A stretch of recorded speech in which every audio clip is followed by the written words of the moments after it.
I think it's one of the most important courses for the simple reason is it's the one area where mistakes that can occur in the less than a blink of an eye can cause total disruption.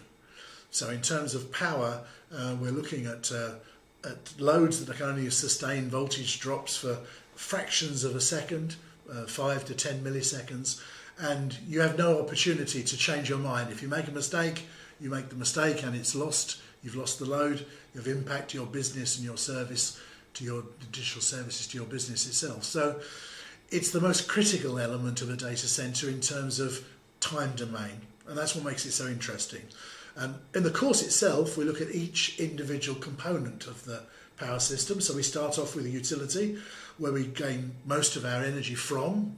In most places in the world, we derive most of our energy from the utility. We look up to the backup to that utility in terms of generator sets and fuel systems. And then we work on to uninterruptible power supplies, DC systems, transfer systems, all sorts for single and dual corded loads. We actually look at the load itself and decide what sort of power the load needs, what sort of reliability we need to consider for meeting different business models.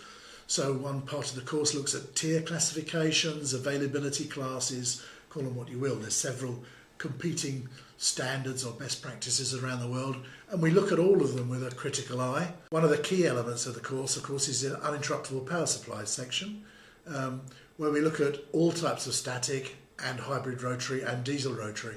Now, in general terms, it's quite unfair to compare them because they are so different. They all perform the same task, and generally they all work. They work in different ways, and it's the understanding of the different ways that gives the course the entertainment value in terms of deciding what features are really features and what benefits are really benefits, and seeing the difference between them and how they fit into different infrastructures, different utility infrastructures around the world. It's important to understand from the mechanical side that if you raise temperatures in your data centers, you may actually be having an impact on the electrical system, and that you may raise temperatures to the point where you're actually spending more money on electricity than you were before. So understanding all those interrelated situations of cooling, power and IT, server utilization and how that affects the power system itself is a very important part of the course. Some of the fundamental parts of the course are all about reliability engineering.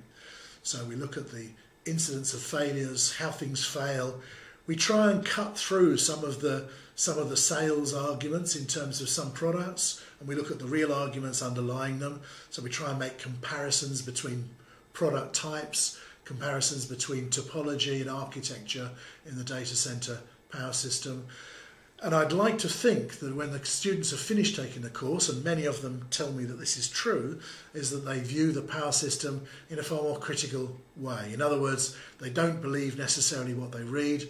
I give them the tools necessary to compare apples and oranges and come up with the fact that you really need a pair. So as far as DC Pro is concerned, the Power Professional course is a really interesting course which I'd love you to come on.